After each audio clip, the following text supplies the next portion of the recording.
Comrade Nolu Babalo Mtinga, who has volunteered to assist us in terms of this process, and want to also acknowledge the president of Manda Ashu Workers Union of South Africa, which I'm a volunteer of. I'm a volunteer of Mausa, a union that organizes workers, community workers, and workers that are organized under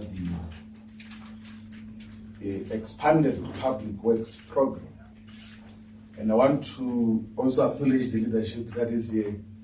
I don't know if they was mentioned them my names. Former Treasurer General of Mkondo Wesizwe Nzima Kubane is us here.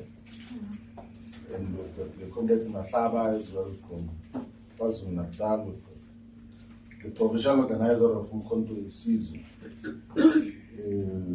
Musa Nobela, the former provincial convener of Mpumalanga, who convened before elections pro cause, not those who came after elections in terms of the way.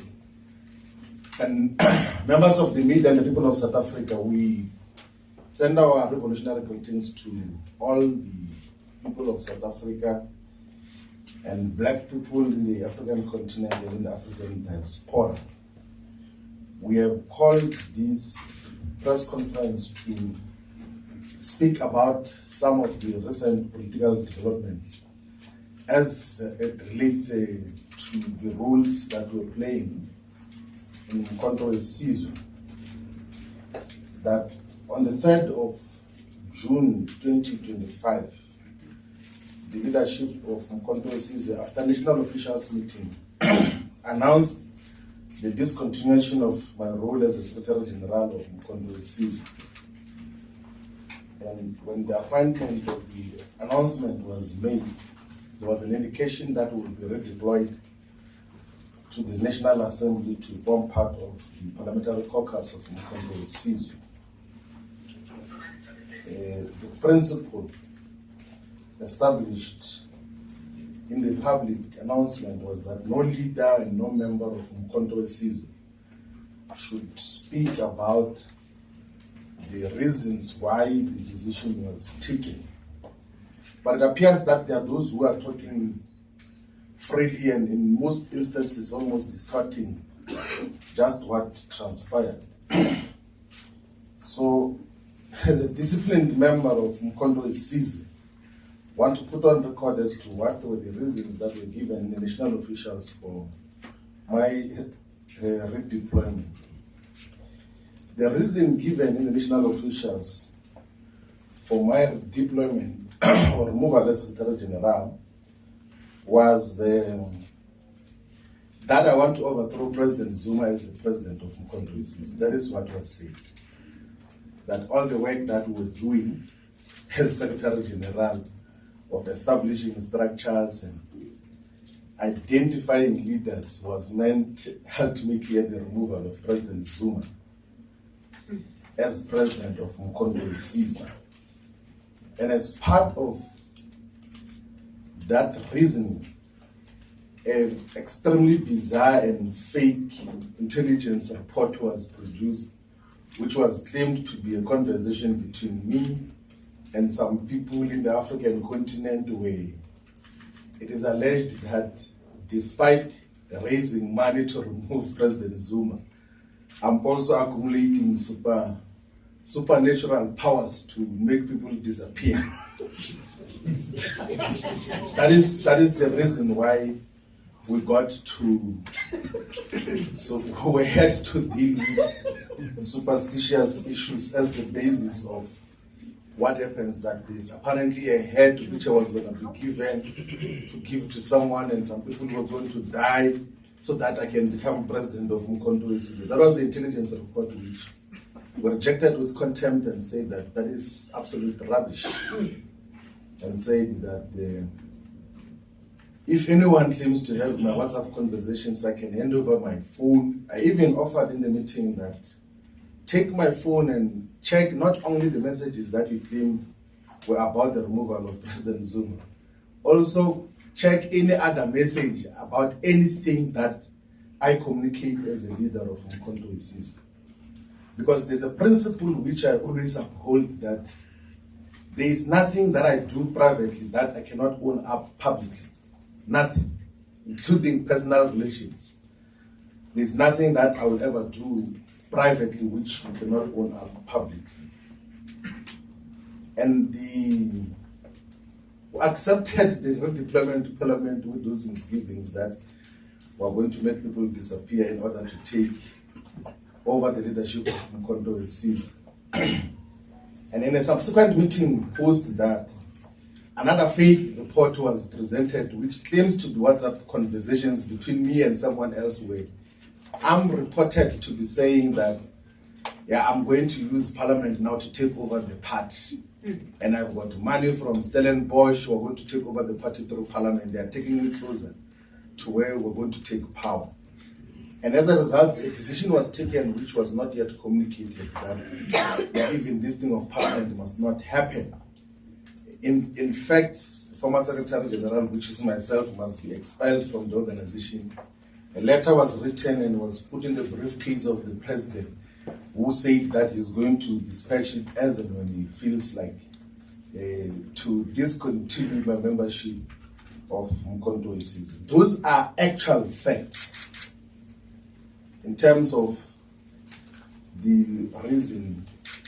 And where does this come from? So the president of Umkhonto weSizwe, whom I dearly and so deeply respect, is surrounded by political scoundrels who opportunistically use his kindness, sometimes gullibility that comes with age, to write down fake intelligence report to influence him towards the wrong directions. And the reason they do that is because they want to steal money of Umkhonto weSizwe.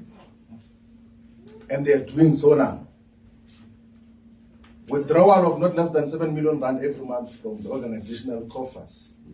That is what divided, and that is what, and we're talking about this because we raised it internally, that stop what you are doing, because you're going to get the party deregistered as a political party, because there's no sound reason on what has been happening, and it's things that we can prove beyond any reasonable doubt, not because it's things that we can change, and it's things that you cannot fake. And for that reason, when we raise every TG who has ever raised that, got to be removed as leadership of Umkhonto weSizwe. And there's no TG who has resigned as Umkhonto weSizwe. All of them were removed to then deal with scoundrels who surround President Zuma to steal money of the organization.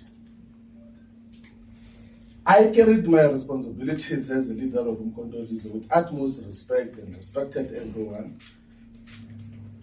Led with the collective the process of drafting the constitution and other foundational documents of the organization. Set up structures as part of a collective effort. Got to institutionalize the MK Women's League, the Youth League, the Students' Movement, the MK Interreligious Movement, which in the past used to exist as separate organizations of the South African Interfaith Religious Council, MK Religious Desk, Abelapi Bendabuko, and various other organizations, interfaith, and then we got to unite them to have one organization. We got to even have to formalize the relations between Umkhonto weSizwe and the Progressive Civic Congress, and formalize the relationship with MK and MK professionals, MK medics. So there's a lot of commendable work which was done by MK medics, a group of medical doctors and health practitioners who were going to communities to offer healthcare services.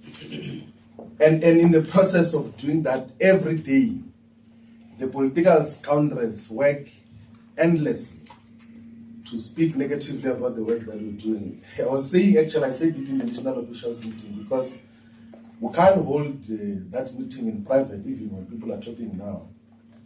That in December 2024, there there was a statement written to remove me as the Secretary General on the basis that I'm about to announce a political party with Tokyo Sekwale and Lindo Sisulu, whom I had never spoken to about anything.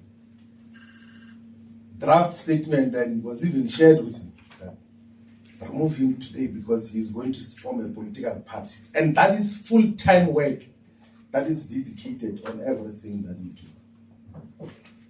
When you sit down, it's a problem. When you stand up, it's a problem. When you go out, it's a problem. When you come in, it's a problem every day. Because those who surround him have got evil intentions in terms of what to happen.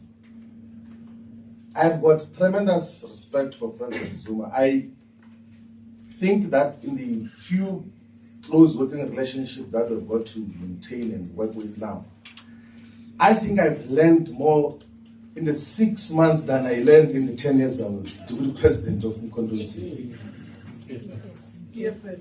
of the EFF. I learned more as a member of Mkondo than I learned as a deputy president of the EFF. In terms of real politics and appreciation of both the domestic and the global politics, much more thoroughly in terms of the issues. And under no circumstances would I ever fault President Zuma and his politics. I joined Mkondo because I thought that as part of the political historiography of South Africa, his politics and character should be protected and a legacy built around his proper politics, not the ones of gullibility and the producing of fake intelligence report. Since the decision to remove ourselves as Secretary General took place, there have been a lot of ordinary South Africans from all corners of the country. There have been a lot of comrades who came from Mkondo Sizwe, from the ANC, from the EFF to say, what then do we do moving forward? Because I did explain to them what were the developments.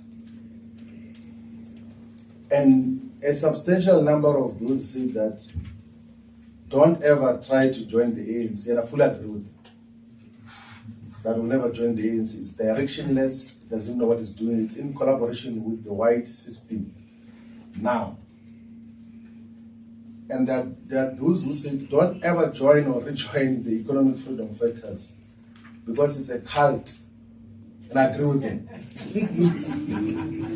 There's no space for sound ideological reasoning. And there's no self-respecting person who can join both the ANC and the EFF. I agree with that fully. And there are those who say that there's fundamental weaknesses with Mkondo Sizwe, that the organization seems to be run by a family and seems to be inconsistent on issues of discipline, seems to be directionless and sometimes takes conservative and reactionary positions. I say that part of the reasons why we joined Mkondo is we could observe from far that we can allow in South Africa in a political organization that can become a tribalist and regional organization with such influence. Instead of throwing insults at MK, we have to play a role in contributing to its ideological character and politics and direction. And I think that we did successfully in terms of what happened. Now, there's several observations about the organization of Mkondo Sizwe. Some are correct, some I will reserve my observations on because I can't abuse the fact that I occupied a very senior role and had access to almost every development that happens. But those who want to hear my views privately, we can speak about that, but I'll never abuse the fact that there's a role that we played. I did that when I left the EFF, that I said I'll never speak bad about the EFF when I was MP, and I never did. And I'll never speak bad about the MKE, I will never demonize its perspective. But also of those who came, there are those who said that we should form a political party or a political movement to contest the 2026 and 2029 elections. My view about the formation of a political party is that a political party must never be founded by an individual. My prompt response to the first number of people who came was that let us not form a political party, let us fight within the existing political parties. But that if we were to form a political party, let us go to the people of South Africa and ask them if they want to have a political party. We can't form a political party as a group of friends and as few individuals. So a political party should never be an individual project where you feel like, no, I want to start a political party and then you start it. It must never be a family project. It's very dangerous to have political parties which are family run. A political party must not be a tribal or ethnic project. In South Africa today, a political party must not be regional, must not even be a provincial party. A political party must not be a platform for self-enrichment. It must not be a fiefdom. It must not be a cult. If anything, a political party should be a fighting instrument and vehicle for the people of South Africa. Must deeply espouse the principles of democracy and democratic consultations in terms of how decisions are taken. Must be transparent and must be accountable in the work that it does. So to the comrades that came to say let us form a political party, we said that we can't take that decision. Let us subject that process to the people of South Africa. So we're here today to announce that we're going to be convening the process of consulting the people of South Africa on the formation of a political movement that will be a thorough representative of the people of South Africa. And not a personal project, and not a group of friends project, not a cult, and not a fiefdom. So over the next few months, we will be consulting all the traditional leaders, we will be consulting all the church leaders, religious leaders in different institutions. We will be seeking the views and opinions of all the manifestations of the Zion Christian Church, of the Nazareth Baptist Church, of the IPCC, of the 12 Apostle Church in Christ, of the 12 Apostle Church in Trinity, of the Bantu Church of Christ, and all the charismatic churches. We will be seeking opinions as well of prominent leaders of society and people that we have access to. Pastors Matebula, Pastor Bishop Archbishop Zondo, Malumani Musasono, Biet Kosa, Pastor Bishop Don Phillips. We will be seeking the wisdom of prominent South Africans, inclusive of Dr. Ivan Kosa, of Dr. Patrice Mutsipi, of Dr. Keza Mtaung, of Dr. Michael Mpuna. We will be seeking opinions of different sectors of society as to, is there a need to form a political party? That is the first question that we're going to ask. That if yes, what should be the values and principles of that political party? And what should distinguish that political party from the existing political parties?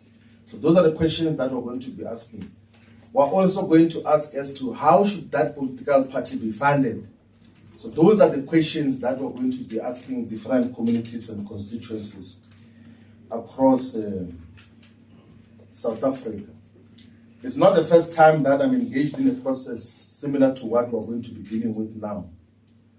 When I was a leader of the ANC Youth League, having spent 5 years in the national leadership of the ANC Youth League, and strongly believed that time that there was a suppression of the struggle for economic freedom in our lifetime.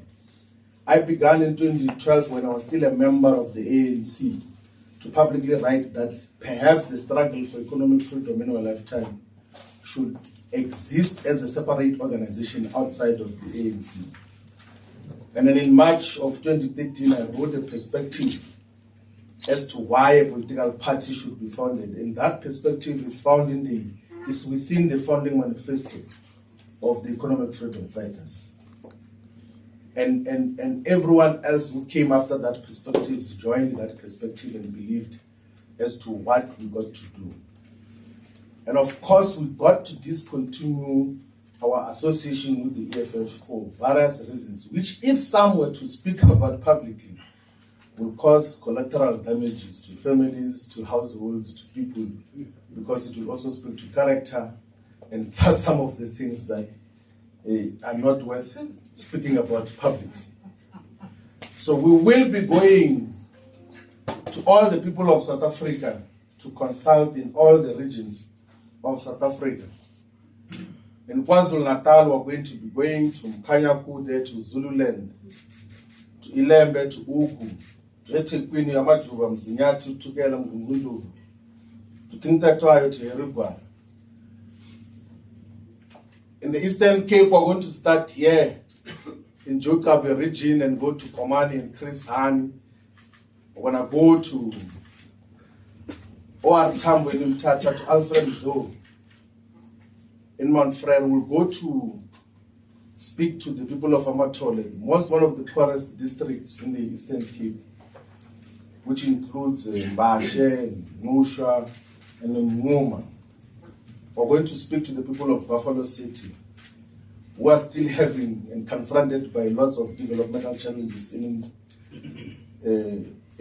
Duncan Village and all the areas. We're going to be speaking to the people of Sarah Bartman, one of the neglected areas of the Eastern Cape, municipalities of Blue Crane, with a small town called Cook House, of the people of Sandys River Valley, of Tlambe. We're going to be speaking to the people of Nelson Mandela Bay Municipality. In the Northwest Province, we're going to be consulting with the municipalities which are named after the doctors of Ngaka Mutirumulema, of Dr. Ruth Sukhumutsu Mumpati, of Dr. KK Kawunda, of Bojanala. We'll be speaking to all the people of the Northern Cape in Francis Bar, in one of the most underdeveloped regions of Pixi Kaseme. We're going to be speaking to ZF Mukau, members to Namaka, to the communities of John Taole, Haitiwe region, which is still facing a lot of super exploitation by those who are operating the mineral resources. Here in Gauteng province, we're going to be speaking to the people of Johannesburg, of course, to the dysfunctional municipality. We're going to be speaking to the people of Ekurhuleni and people of Sidibeng, of Western, of Tshwane. In the Free State, we're going to be speaking to the people of Ezilitaba, of Lijoliputsa, of Mangaung, of Mufutsayanar, of Karib. All the three municipalities of Karib are dysfunctional. We're going to be speaking to the people of the Western Cape, in Cape Metro, in Southern Cape, in Cape Wildlands, in West Coast, in Central Karoo and Overberg. Itaba yakaya balabla na vanhu vele Limpopo vele kaya. Tihosi hinkwati vulavula na tona na va tikereke kusukisela le amusina ku ya fika la Waterberg. Hinkwavo hi ta va kha hi vulavula na vona ka Giyani ka Malamulele. Hinkwavo ka vona hi ta va kha hi vulavula na vona hi ku xana hi fanele hi sungula political party ke na loko hi sungula hi fanele hi yimela yini political party yeleyo. Hi leswi hi nga ta va kha hi endla swona through the length and breadth of South Africa. I'm not talking about all these areas because I read them elsewhere. There's no area in South Africa where I've not done political work. None. Not as a political tourist. As a person who went to do political work, I know and have been familiar with the dynamics of each and every district of this country and have done political work in all corners of this country. In Mpumalanga, I forgot to speak about I've worked in Mpumalanga for the longest time. In Tanzania, in Bushbuck, reached our Chihu, Bombela, and then Komazi, 4 municipalities. And Kangala, we are going to have deeper consultation in the district that is named after Her Shadrach Sibani. We're going to take up the spear that was left by Treasure Tabete and Mkondo and fight the battles of the people of Mkondo, of the Palestine, of all the municipalities of Her Sibani. So ladies and gentlemen, the people of South Africa, we are here today to announce a process that is going to speak to all the people of South Africa with the aim of establishing a political party if the people of South Africa say we should do so. We do not want to do that as a personal project or as a group of friends project.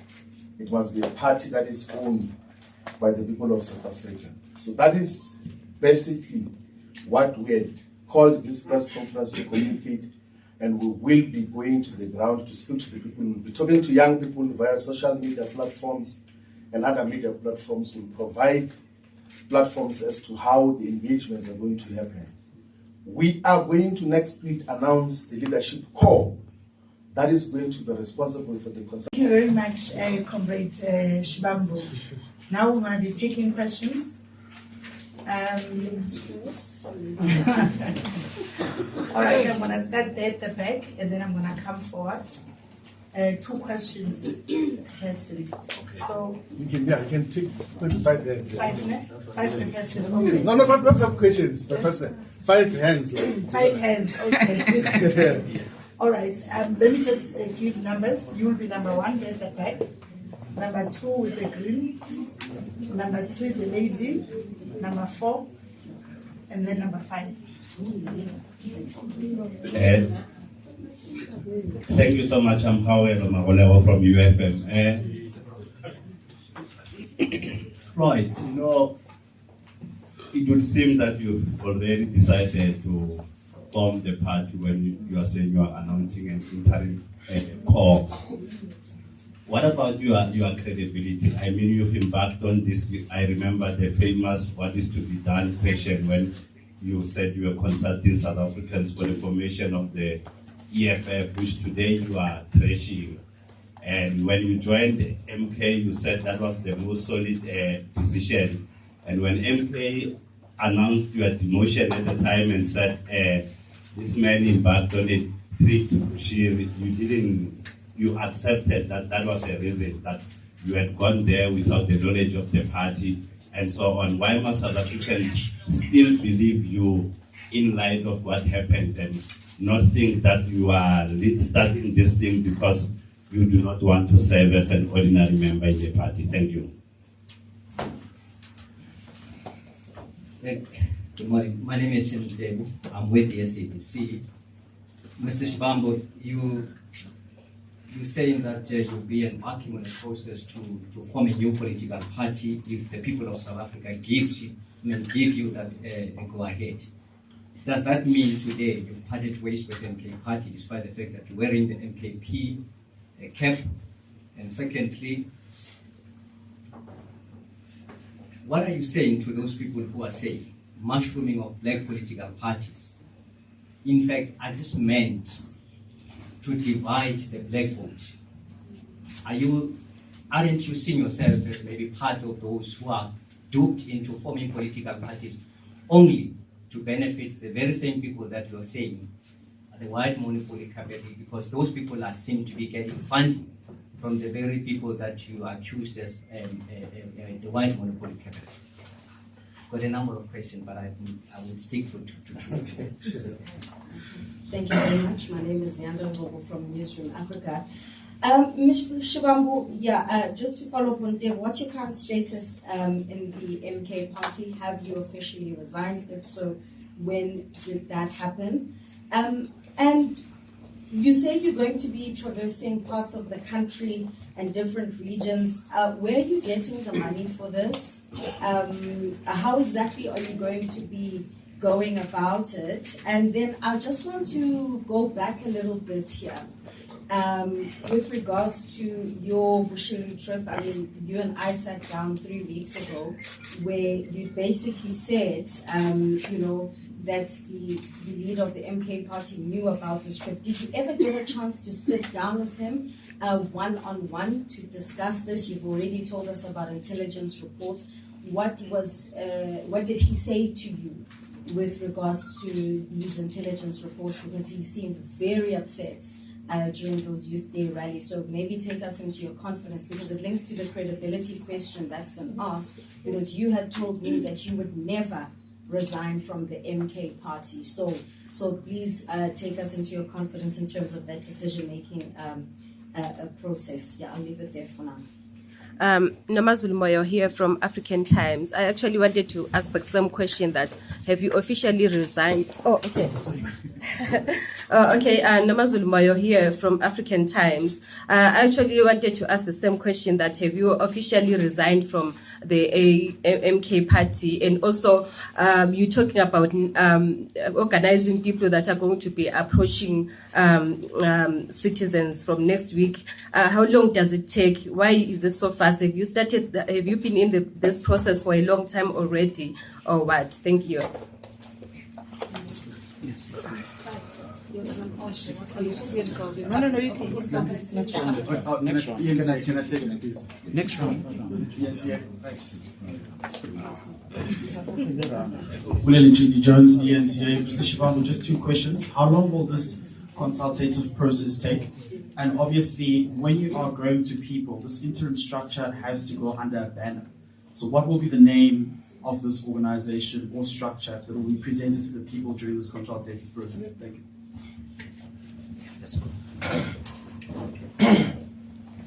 But thank you very much for the questions. I have not resigned from Congress, and I will never resign from Congress.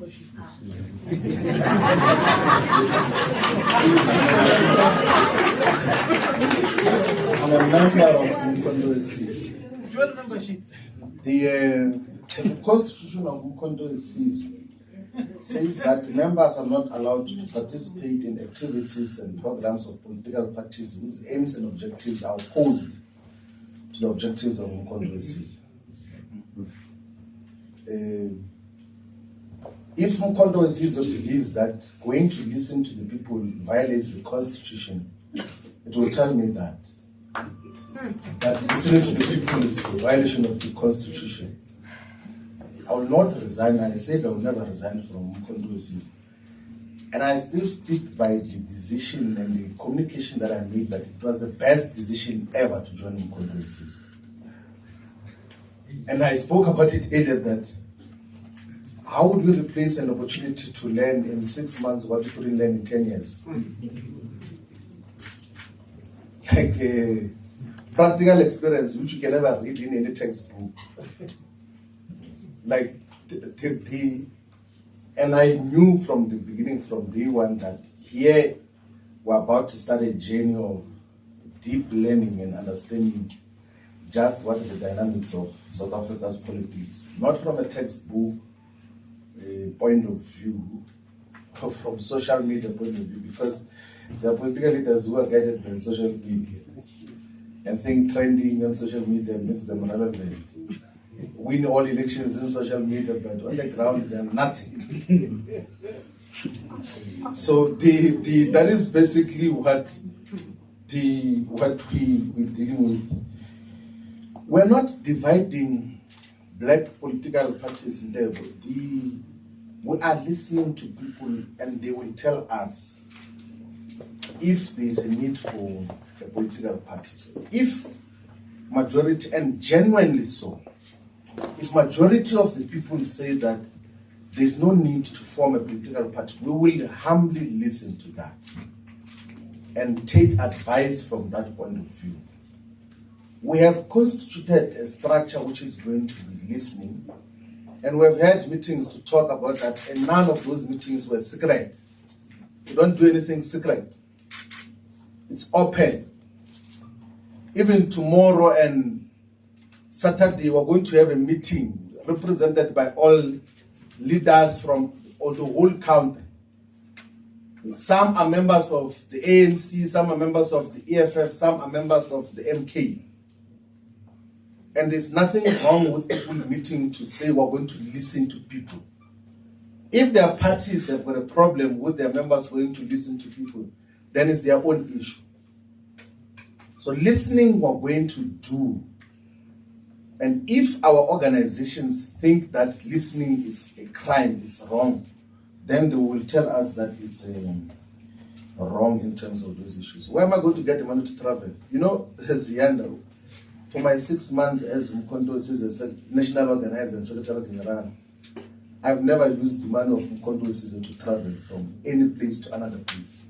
Not once. Even when we travel out of the country. Because I be able to persuade people to contribute for travel. And I purposefully did that. Like I never got to be dependent on Mkondo on anything. And I said that in the meeting that I didn't come to suck blood of Mkondo as resources. And that is, we will be able to move from point A to B. If we run out of petrol, we will check if we can borrow money to pour petrol. If there's no petrol, we'll hike. We stand on the street and say, this way we're going to chat. And then go and speak to the people. That is what we're going to do. But moving from point A to B, we'll be able to move in terms of how the process is going to happen. So the leadership collective that is going to meet, which is not a secret, is going to determine the program of action, the length and the process of consultation, and then we will be able to deal with these issues. Now, comrades, this thing is simple. Don't do things that you don't believe in. And don't associate with projects that you don't believe in. Never ever sacrifice principle on the altar of political convenience. Doesn't matter what happens. It doesn't matter if that is going to break friendship and people that you have known the rest of your life, brotherhood and all of those things there. If principle is broken, you disassociate from it, and decisively so. But in doing so, sometimes you must be considerate of some of the personal circumstances of some of the people that you're dealing with. So that is basically it, that you must never associate with unprincipled positions. You must always stick to principles as to how you deal with politics. These things of, I'm just there because I'm there for salary purposes and for income. What do? Go to leaders of the ANC on the corners and say, but what is this thing that they're doing? They'll tell you that that Ramaphosa is nonsense. That Ramaphosa is misleading us. But they won't tell you. Go to EFF people and they will tell you their own characterization of the leader of the organization and what is happening there. But they don't have the courage to tell you. Same in MK. And we can't have political culture like that. We must be able to, when you raise issues internally sharply, you don't have to go and gossip about it anyway. Now all the issues and concerns that I heard about MK, I raised internally. Even against all odds, if there's an opportunity to raise an issue about wrongdoing, I would speak and clearly speak against the untouchables there. People who take drugs and tweet at night and insult us. And we'll confront them and say, what is this about? And that is basically how we deal with these issues in terms of what it is. We'll never tiptoe around anyone in terms of principles. Always protect principle on how we deal with these issues. Thank you very much. Yes. Can I take first now? Thank you very much. Number one, number two, Who's number two? number three, Yes. number four, number five. I'm gonna attend to everyone, don't worry. Okay, I'm Kobano with MDN TV. Just two questions. What happened to unity under the MKP? And then my second question is that, Mr. Shivambu, do you feel like you were being used as a tool to destabilize the EFF? Thank you.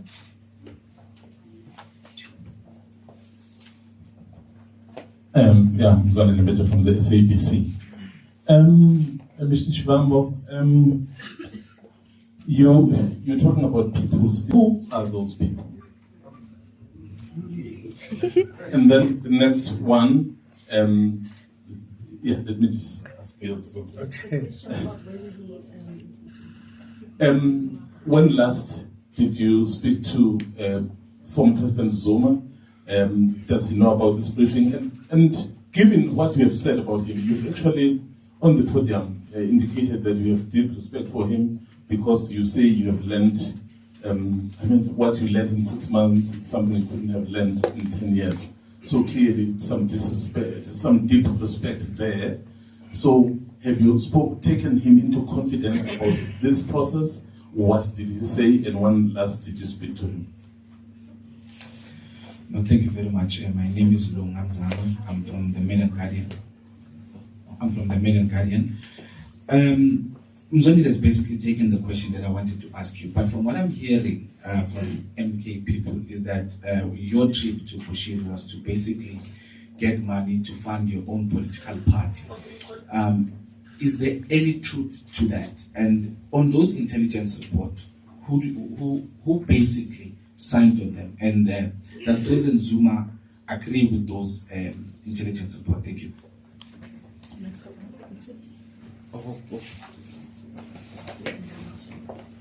Good day, Kosinati Shazi from Power FM News. Mr. Shivambu, I just have one question. You've probably weighed up all the possible scenarios. Are you ready for the consequences on if the people say we do not want a political party, you reporting back to Mkhonto weSizwe? And my second question, if the people do want a political party, could this be the start of your new solo personal political journey? Now, of course, in that context, what I mean is when you were at the EFF, you were always seen as the number 2 of Malema, despite being the brains of EFF. You came into Mkhonto weSizwe, a national organizer, secretary general. You've described them as an ethnic party. You've been demoted to parliament as a member of parliament. So is this your moment, your defining moment in politics where you say, you know what, I'm ready to do this alone. I'm ready to go at it despite my circumstances. Thank you very much. Good afternoon. Good afternoon. My name is Sisanda Mboleva from the Sunday Times. Mr. Shivambu, for clarity, the decision to move from the EFF to the MK party, you called it the best and the sound or solid decision. I'm asking you to in the MK party, have you officially resigned? If so, when did that happen? And you say you're going to be traversing parts of the country and different regions. Where are you getting the money for this? How exactly are you going to be going about it? And then I just want to go back a little bit here. With regards to your Bushiri trip, I mean, you and I sat down 3 weeks ago where you basically said, that the leader of the MK party knew about this trip. Did you ever get a chance to sit down with him one-on-one to discuss this? You've already told us about intelligence reports. What did he say to you with regards to these intelligence reports? Because he seemed very upset during those Youth Day rallies. So maybe take us into your confidence, because it links to the credibility question that's been asked, because you had told me that you would never resign from the MK party. So please take us into your confidence in terms of that decision-making process. Yeah, I'll leave it there for now. Nomazulu Moyo here from African Times. I actually wanted to ask the same question, that have you officially resigned? Oh, okay. Okay, Nomazulu Moyo here from African Times. I actually wanted to ask the same question, that have you officially resigned from the MK party? And also, you're talking about organizing people that are going to be approaching citizens from next week. How long does it take? Why is it so fast? Have you started? Have you been in this process for a long time already, or what? Thank you. No, you can. Next round. ENCA. Thanks. William Jones, ENCA. Mr. Shivambu, just two questions. How long will this consultative process take? And obviously, when you are growing to people, this interim structure has to go under a banner. So what will be the name of this organization or structure that will be presented to the people during this consultative process? Thank you.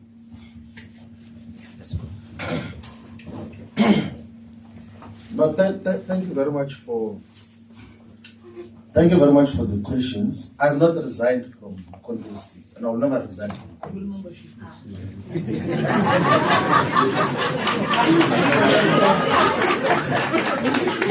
I'm a member of Congress.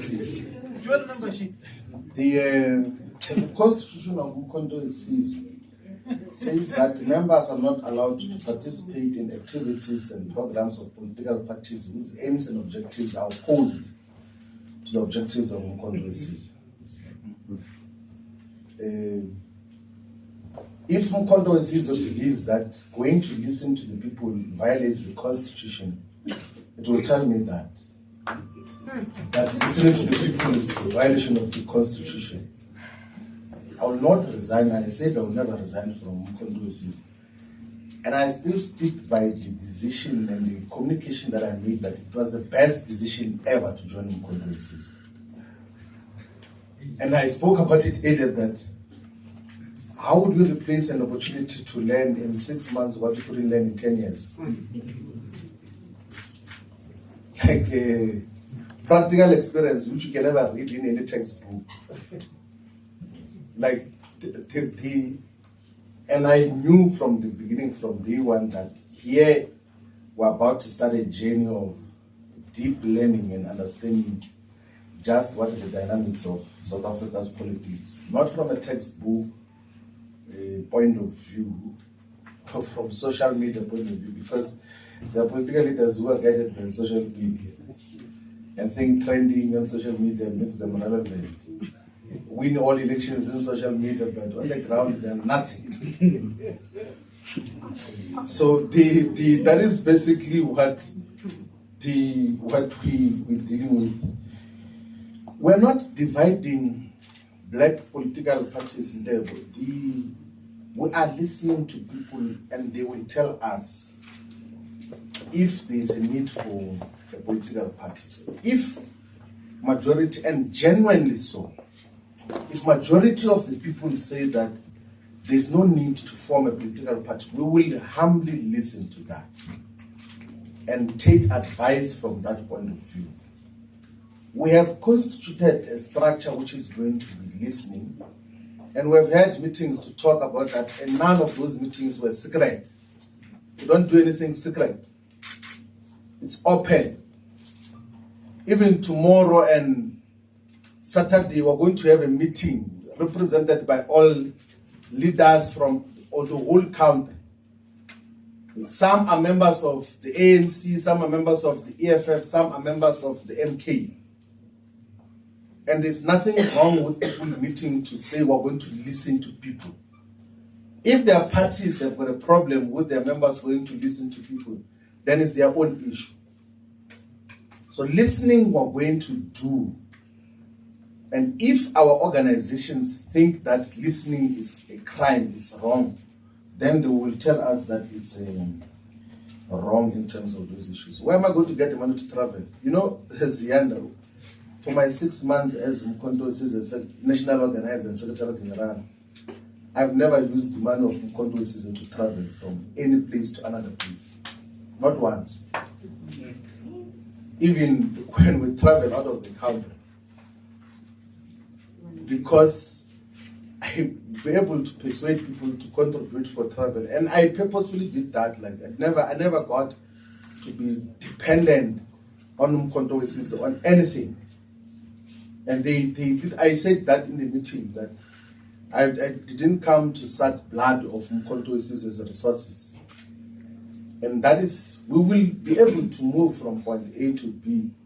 If we run out of petrol, we will check if we can borrow money to pour petrol. If there's no petrol, we'll hike. We stand on the street and say, this way we're going to start. and then go and speak to the people. That is what we're going to do. But moving from point A to B, we'll be able to move in terms of how the process is going to happen. So the leadership collective that is going to meet, which is not a secret, is going to determine the program of action, the length and the process of consultation, and then we will be able to deal with these issues. Now, comrades, this thing is simple. Don't do things that you don't believe in. And don't associate with projects that you don't believe in. Never ever sacrifice principle on the altar of political convenience. It doesn't matter what happens. It doesn't matter if that is going to break friendship and people that you have known the rest of your life, brotherhood and all of those things there. If principle is broken, you disassociate from it, and decisively so.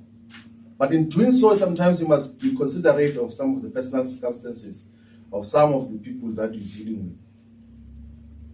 So that is basically it, that you must never associate with unprincipled positions. You must always stick to principles as to how you deal with politics. These things of, I'm just there because I'm there for salary purposes and for income. What do? Go to leaders of the ANC on the corners and say, but what is this thing that they're doing? They'll tell you that that Ramaphosa is nonsense. That Ramaphosa is misleading us. But they won't tell you. Go to EFF people and they will tell you their own characterization of the leader of the organization and what is happening there. But they don't have the courage to tell you. Same in MK. And we can't have political culture like that. You must be able to, when you raise issues internally sharply, you don't have to go and gossip about it anyway. Now all the issues and concerns that I heard about MK, I raised internally. Even against all odds, if it's an opportunity to raise an issue about wrongdoing, I would speak and clearly speak against the untouchables there. People who take drugs and tweet at night and insult us. And we'll confront them and say, what is this about? And that is basically how we deal with these issues in terms of what it is. We never tiptoe around anyone in terms of principles. Always protect principle on how we deal with these issues. Thank you very much. Yes. Can I do it first now? Sunday Times. Thank you very much. Number one, number two. Yes. Who's number two? Number three, Yes. number four, number five. I'm gonna attend to everyone, don't worry. Thank you. Okay, I'm Kopano with MDN TV. Just two questions. What happened to unity under the MKP? And then my second question is that, Mr. Shivambu, do you feel like you were being used as a tool to destabilize the EFF? Thank you.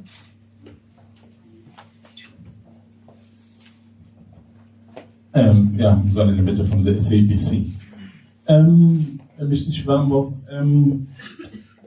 you're talking about people stealing money, people doing all wrong things, and people looking to get you removed, writing all those reports. So who are those people? And then the next one, let me just ask you. Okay. When last did you speak to former President Zuma? Does he know about this briefing? And given what you have said about him, you've actually, on the podium, indicated that you have deep respect for him because you say you have learned, what you learned in 6 months is something you couldn't have learned in 10 years. So clearly some disrespect, some deep respect there. So have you taken him into confidence about this process? What did he say? And when last did you speak to him? No, thank you very much. My name is Lungan Zama. I'm from the Midrand Guardian. Mzondi has basically taken the question that I wanted to ask you, but from what I'm hearing from MK people is that your trip to Bushiri was to basically get money to fund your own political party. Is there any truth to that? And on those intelligence reports, who basically signed on them? And does President Zuma agree with those intelligence reports? Thank you.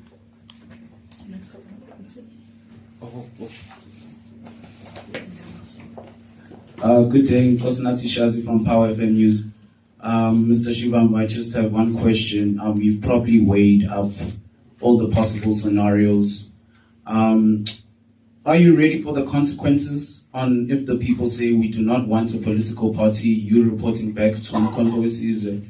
And my second question, if the people do want a political party, could this be the start of your new solo personal political journey? Now, of course, in that context, what I mean is when you were at the EFF, you were always seen as the number 2 of Malema, despite being the brains of EFF. You came into Mkhonto weSizwe, a national organizer, secretary general. You've described them as an ethnic party. You've been demoted to parliament as a member of parliament. So is this your moment, your defining moment in politics where you say, you know what, I'm ready to do this alone. I'm ready to go at it despite my circumstances. Thank you very much. Good afternoon. Good afternoon. My name is Shivambu from the Sunday Times. Mr. Shivambu, for clarity, the decision to move from the EFF to the MK party, you called it the best and the sound or solid decision. I'm asking you if you do not regret that moment, reflecting upon where we are today. And secondly, you say that you're going to retain your membership of the Mkhonto weSizwe party. Can we reasonably expect South Africans and the electorate to take the MK party seriously as a political vehicle when it's been consistently characterized by chaos and fiefdom around President Zuma? Thank you very much.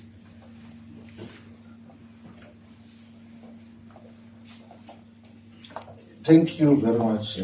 I thought I had responded to the question. I don't regret leaving the It's the best decision I ever took in my political life. Because we're legitimating the rubbish. And there was no way that you could dedicate your intellectual muscles and work. And in practice, we realized that this thing which we said we are standing for is not a principle. Check the conduct of the EFF government and what gets to legitimate such. That was the best decision ever. And everyone that we spoke to, it's like they went to criminalize it. We say, I will never trust a person who knew that the deputy president is leaving. And then they isolate him with saying on the basis that he knew that I'm leaving. It's not only we saying those comrades knew, we discussed it, and we reached the same conclusion that we're not being fair to society if we say that this comrade can lead this country. All of us agreed with the people who are leading EFF now. Wow. That is basically that is the reality of the situation. The people who are leading EFF now, all of us were unanimous. And then the issue was, what do we do? If I wanted to destabilize, someone is asking, were you sponsored to destabilize the EFF? If I wanted to destabilize the EFF, I would have started a faction inside and caused interactions and this. What time the decision was, let me not destabilize the EFF, let me leave. I never spoke about the EFF anyway. And also in respect of the responsibilities that I had. That if I was national organizer or secretary general and then speak about the EFF, it was going to be confused as if I'm speaking on those platforms on behalf of the organization. In terms of how we got to deal with those issues, part of, although there were dynamics, like part of the things which I used to appreciate about the EFF was that I knew that foundationally I came with the idea of funding the EFF. It's true. One of the things that used to give me a lot of joy was to see a lot of people whose lives would change, employed by the EFF as councillors, as members of parliament, as staff members, build homes for their parents, buy cars and everything else. I was like, I can't be part of staff blessings, an organization that, at least from that point of view, is giving people sustainable livelihoods. That I would never do. I would never be engaged in such an activity. It's not in my character. I don't get involved in factionalism. I'm not, in the 10 years of the EFF, I've never sat in a meeting of a faction. But factions will sit even when we're going to the Congress that elected Marshall for the first time. They came with a list proposing someone else as Secretary General and I said, no, Marshall is going to be SG, and he became SG. I didn't sit in a meeting. I just rejected the decision of the faction in terms of not once, not in MK, not once did I ever sit in a factional meeting. In MK, not once did I speak to President Zuma about me being Secretary General or National Organizer or anything. Not once did I go and speak to President Zuma and say, please don't remove me as SG, I'm the best and everything else. I said, people can tell lies, you can take decisions on whatever you want to take decision on. It's not my character. I don't get involved in factionalism. I know how foolish factionalism can be. It turns people into zombies. They are unable to think in terms of how they process issues. And there is no one who can come out and say that I was in a meeting with Floyd to discuss names of people in a political party. I don't get involved in such discussions of factionalism. The ultimate agenda for all progressive black political parties is that they have to unite behind a common vision and agenda. I think we all agree that if you were to isolate black people, whether they come from the black consciousness, political view, or Pan-Africanist, or economic freedom in our lifetime, or charterist, those who believe in MK and all other organizations, if you were to isolate black people and say just what do we need as the top priority issues for black people that have to be done in this country, we're going to come out with the same things. The people of South Africa, in terms of aspirations and interests, are not divided. The people of South Africa need jobs. They need stable and healthy environments. They need a society that is free of crime and corruption.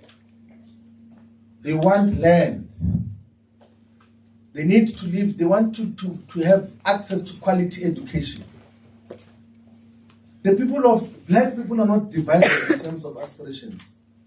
But for narrow political purposes, we get to be divided. That is why we will be going to the people to ask, do we form a political party? If the advice is no, we will be able to accept that guidance in terms of what happens. So I don't need any position of responsibility to survive in life or to have a voice, by the way.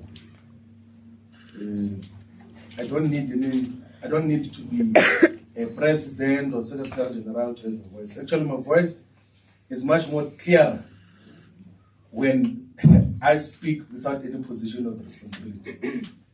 So possibly most of you have never heard me speak openly about many issues because I respected the positions that I have. As a deputy president, I couldn't say certain things. As a national organizer, I couldn't say certain things. As a secretary general, I couldn't say certain things. But now I can make open observations about just what is happening. Perhaps even without a position, my voice will be much more amplified in terms of how we push for the agenda of the return of our land. I last spoke to President Zuma on the day when we had a press conference in Durban, and I said to him, thank you very much, Comrade President, for having given me the opportunity to lead and for entrusting me with the responsibility to be national organizer and Secretary General. I really appreciate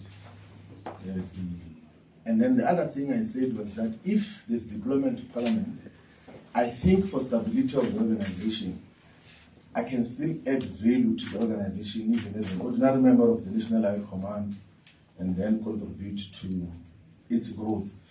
That is what I said to the last conversation which we had with President. So I did explain the issue and reminded President Zuma of the conversations on what ended up with Malawi 3.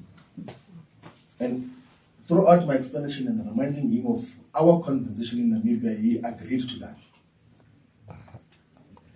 He says, "Ngiyakumbula." When the DSG sitting next to me was even saying, wrote me a note that you are safe, they won't do anything to you. Then I was asked to leave the meeting, and then the meeting remained there. And then they said, I don't believe anything that he said. He wants to take over the organization. Actually, we must go and reverse all the decisions that he has taken. Let's disband all the structures. Let's reverse everything, including the constitution. I said, people can do whatever they want to do. We played our part. If the conviction is that what we're doing is wrong, it's okay. We move on in terms of how we deal with these issues. There's no political party which is going to be funded from Malawi. There's no political party that is going to be funded by Bushiri. We are going to listen to the people and we'll get guidance from the people as to how do we move forward. I'm not, this comrade who asked the question and left. I'm not starting any solo project. We must stop these things that political parties are personal projects, like a music band. Brenda Fassie and the Black Dudes. That if Brenda Fassie is not there, the Black Dudes can't operate. A political party can't have that character. But we have got political organizations in this country which are like Brenda Fassie and the Black Dudes. Wow. Well, if Brenda Fassie is not there, the Black Dudes are not there. We can't have an organization like that. Yeah, good enough. There must be an organization that exists in every corner of South Africa, whether there is a Floyd or no Floyd or whoever is there, must be the expression of the collective ideals of the political party. That is basically how we dealing with all of those issues. I think we can take the last round of questions. Before that, I don't want to talk about that. Yeah, I don't want to talk about that. Maybe when we do a one-to-one interview, I'll tip you. Okay. Sure. Thank you, Comrade Shivambu. Another round. We'll go one. And then 2, 3, 4. There at the back, Mr. Afro. 5 and then we'll go to, and then we'll go. Thank you. Okay, we go. Give you a chance. Okay, you the last one. Thank you. Molweni nonke, gama lam nguNziki Mazwai from the Moya podcast. So, Floyd, you did say that you don't want to be surrounded by yes men, right? And I want to find out that a lot of people were complaining about it being difficult to work with you on a personal level. And I want to know which part you hold yourself accountable to, and if you feel as if there is some personality dynamics that you need to work on yourself, perhaps to be a better leader, to be able to connect with people, or you think it's just all rubbish.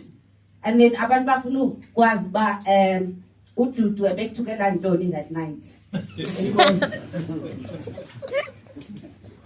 Sure. Oh my God.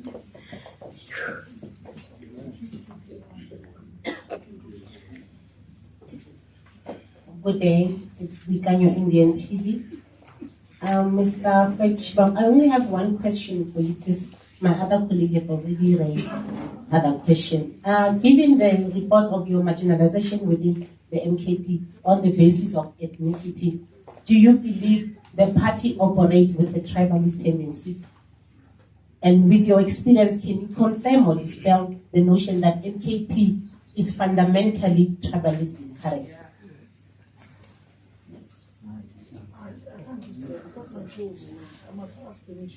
You can talk. Hi, I'm Amanda Kwaza from News 24. Mr. Shivambu, I just wanted to know what will happen in the event that MK comes out later saying that you expelled, if they decide to expel you this afternoon, having said everything that you've said.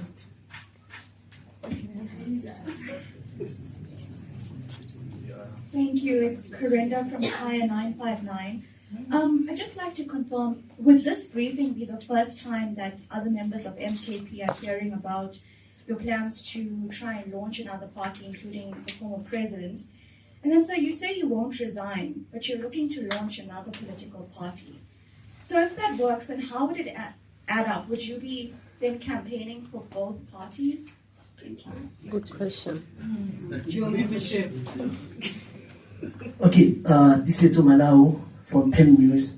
Mr. Floyd, Julius Malema once said that Jacob Zuma uses people, the only person that he never uses is his daughter.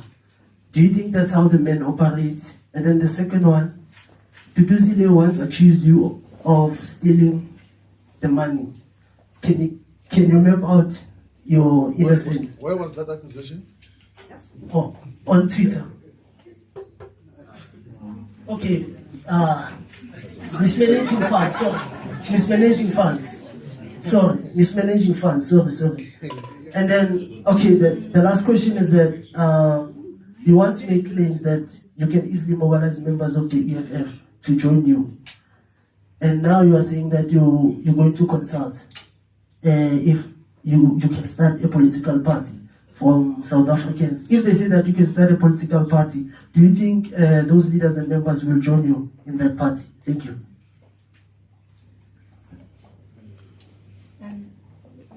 It's you. The lady with them, yeah. All right, my name is Tando Mayeko and I'm from the Business Day. Mr. Shivambu, just please explain the banners behind you. I think you forgot to explain the name of this organization. What is it? Is it an NGO? Is it a church? What is it? And then, what's this? Just please also kindly explain who is funding this organization. And then, is MK still credible? And then just going back on your accusations of an intelligence report that was used against you by the MK national officials. Are you surprised that an intelligence report was used, considering that the State Capture Commission or the Zondo Commission found that former President Jacob Zuma used to use intelligence reports against his political defectors? Thanks. Cindy Santlabati from the Hubner Network. Mr. Floyd, you've characterized your session, your time now moving forward, and I would greatly like to know, in terms of the perspective of the vision of the South Africa that you dream of, maybe if you can give us the ultimate end goal, that this is the vision I have, or the vision we have as a collective that you are part of now, in terms of what is the South Africa that you are looking towards. Thank you. Mr. Shivambu, Doreen Mufuluge,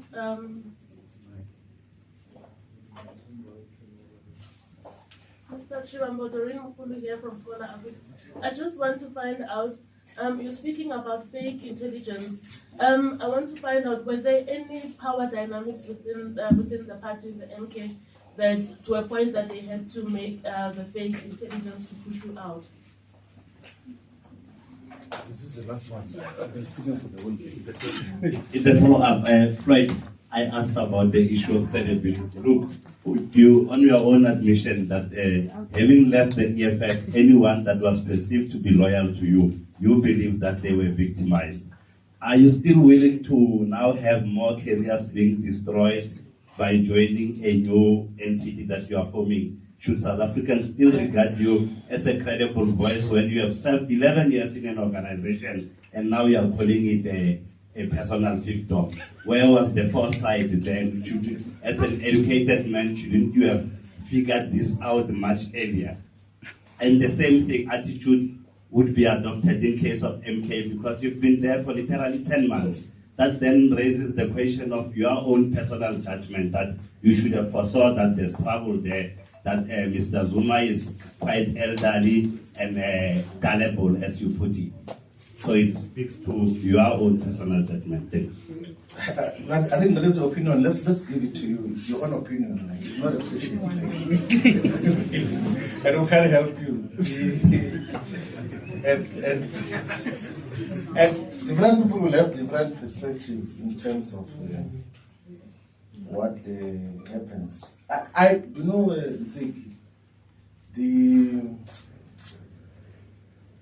I think in conducting political work, like I think those that we've worked with before, the difficulty that they have is when we have got leadership responsibilities. One, I refuse to have private meetings or private engagements. So there is a lady from Pumalanga who, I think it's called Mary or somewhere.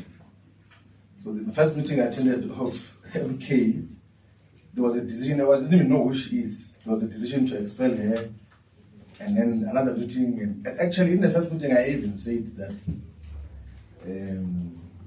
please don't expel comrades. It's too early. Let us go and engage with them. And it's in the minutes of MK that said don't expel her. Further engagements and all of those things. Then another decision was taken, but some of the decisions had to be written and signed by me, even when you have expressed a different view inside. Then she asked for a private meeting to brief me. Then I said, I can't do that. And I said it actually in the national officials meeting that majority of times comrades would want to meet you privately and be buddy so that they are protected when they do wrong things in the organization. And that is the conduct that we got to deal with. You know, I'm very close to Zobe. We always say that we've known each other for more than 20 years, but he was head of presidency. When I was doing wrong things, I'll write him a letter that you're not doing your work properly as head of presidency. And wrote it in an organizational report that, yes, and he will also give me criticisms as well that, hey, you're too closed up and all of those things, but that is how organizations are run. You can't run it through friendship in terms of how you then get to conduct yourselves. But if there are other issues, we can be able to listen to that. MK is not tribalist. It's not a tribalist organization. There's no tribalism. I never got to encounter tribalism. But I know there are people who mischaracterize the organization because also it was still at its formative stages. So there are people who truly believe that it's an organization to liberate Zulu-speaking people. So there will be those who would say that, and they will say that to the president. And there are those who believed that, but it's not the overall character of MK. These extremely brilliant comrades and activists that are in Konto season, who understand politics properly, organizing, mobilization, and there's never been a problem of tribalism which can be elevated. I actually, I know there was an incident now of a brilliant young man who is the leader of the MK Youth League, made a legitimate, on an innocent mistake about referring to Tsonga speaking people as Shangan and everything else. It for some people it lands well, for some people it doesn't land well. But I think a substantial number take it derogatory, as a derogatory reference. But he didn't mean bad, he was not doing it in a vindictive and tribalist way. I know him that Teniso is a proper comrade who has got a bright future in the politics of South Africa. So there's no tribalism in the organization. I don't agree with the analysis of Julius about President Zuma. I don't. I've got to interact with him and all of these other things. But I know there are times where I think former president or former secretary general worked with him for the longest time in the ANC. Halima Motlanthe, I think when he did an interview with Caesar, he said that the limitation with President Zuma is that sometimes he can be persuaded about an issue outside of organizational structures and want to take a decision based on what was the persuasion outside of organizational structures.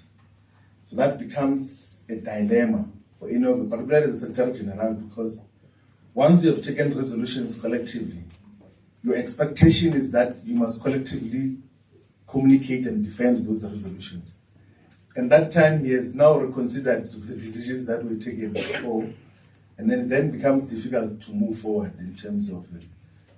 I think that observation, which I share, was already communicated by President, the former SG of the ANC, Halima Motlanthe, when President Zuma was in office. So that dynamic is a limitation generally, that he meets way too many people.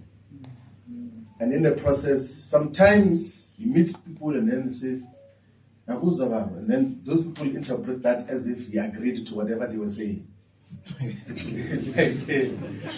And that is the dynamic, but I don't agree at all that he uses people. He is trusted by the people of KwaZulu-Natal and the people of South Africa.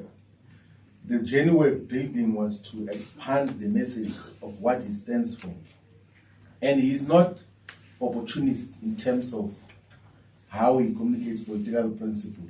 Like even in closed spaces, there could be I'll give you an example, for instance, that the Moroccan embassy wanted to buy the position of MK to say that MK should support Morocco's operation over Western Sahara.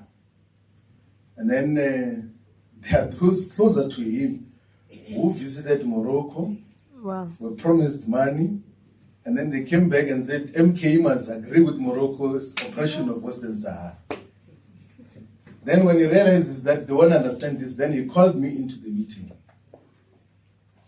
Then said to the Moroccan ambassador and political secretary that we are not going to agree with you. If we are going to have engagements with the Kingdom of Morocco, we must talk to the SAPR here and the Polisario Front, which is the liberation movement, fighting for the liberation of Western Sahara.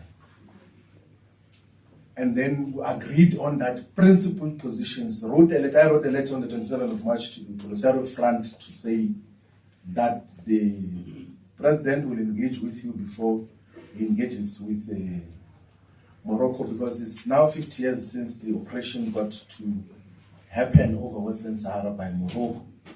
And you saw what happened. Immediately we were suspended. What is that? Not suspended, that thing of redeployed. Then the Moroccan government issued a statement which is undersigned by Mkhonto Sizwe to say that Mkhonto Sizwe supports its operation over Western Sahara. No meeting to discuss that, no national high command, no officials. Someone just says, and the people who did that, it's those who went to Morocco. Like, that is basically the whole thing. Like, there's no, and in the official record, in the minutes of the National High Command, is that President Zuma is going to mediate a discussion between Western Sahara Liberation Forces and Morocco to find a settlement. It has been going in for a very long time. But after, immediately we leave, because they couldn't do that in our presence, obviously. They couldn't. Then they saw an opportunity that, yeah, now we're going to maybe press that jukebox or to sing for us. And then and you can see that statement, which is issued in the name of MK, is written by the Moroccan embassy here in South Africa. To impose a position on MK on the basis that there will be money exchanges. And that is what happens. Also, even with this, you remember when we did the press conference, Muslim Judicial Council. So Part of these scoundrels, they go to speak to the Muslim Digital Council and say, please go and speak to President Zuma, say to him that he must remove the SG, and that is the only basis he will give money. And then they go there and say, and you know, they are complaining. They say in that church of Shepherd Bushiri, there is 80 plus flags there. There's a flag of Israel as part of the flags. I didn't even see the flag myself. They say no, because it was in a church where there's a flag of Israel. It means it's against Israel. No, it's against Palestine. And that is going to cause us problems. So you must expel him so that we can give him condolences as a man. Sure. That is, so there's transactional issues that also guide decisions and policy that we deal with in terms of the whole issues. I wouldn't make a reference to Zondo, the judge. Like, I have no respect for Zondo, zero. And he actually made me to have much more deeper respect for President Zuma. Like, I have no respect for that nonsense of state capture inquiry nonsense that happened. I've got no regard, none whatsoever of this. It can't be my point of reference on anything. Like, even the whole decision to get President Zuma arrested was absolute rubbish. Even that time as a deputy president of the EFF, I condemned that. I took international interviews and domestic. I even wrote articles publicly to condemn what Zondo did in terms of arresting of President Zuma. I will never make reference to that as a basis of anything else. He was used by the capitalist establishment to fight wrong battles. He was not a judge, he was just an instrument of capitalism and for wrong purposes in terms of what happens. We funding for what? When we don't have an organization, we're going to listen. We're in a listening session. We're in a listening session. And if MK thinks that listening is a cause for termination of membership, so be it. It's not the first time. Like, my membership of the ANC, I was not even expelled in the ANC, I was suspended. And I left. You know, this thing of political parties thinking that, hey, people are desperate for their membership must come to an end. And that people must beg for membership. If anything, political parties must be honored that they've got members and respect them. Not that we must be begging for membership of a political organization. I left the ANC when it was above 63% in parliament and control of all provinces, was possibly the only employer. Had influence and lots of friends and people that I knew throughout my life left. I left the ANC voluntarily when it had power. Why would I be perturbed about being expelled by Mkondo who doesn't have power?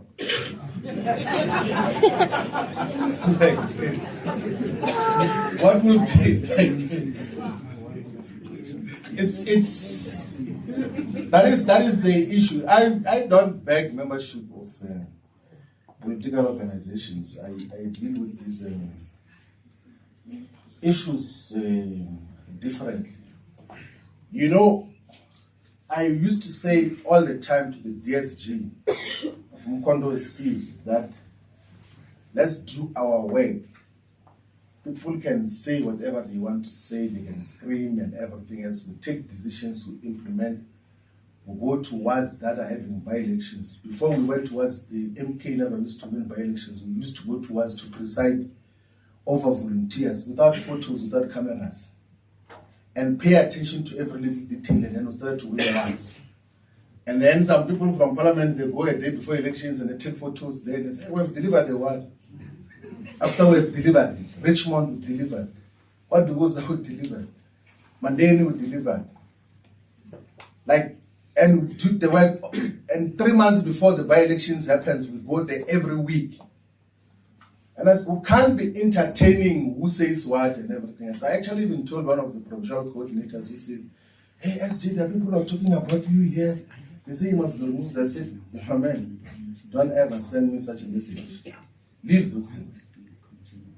If there's a decision to remove me, they will take it, but I'm not going to be sitting down and worried about removal and everything else. But now, we take decisions and then we implement what is mandated by the collective and then build an organization on what should happen. Ladies and gentlemen, the people of South Africa, thank you very much for having listened to us speak for a very long time. We will be visiting all parts of South Africa. Next week, we're going to be announcing the leadership structure that is going to be guiding the listening process, so that we then also will be announcing just where are we going to be visiting for community engagement and interactions with our people. That is how we get to be here. Thank you very much. We are availing ourselves to be of service. We are servants of the people who want to listen. If the guidance is that we must form a political party, we are going to do it decisively and lead our people towards prosperity and total emancipation. Thank you very much. Thank you very much.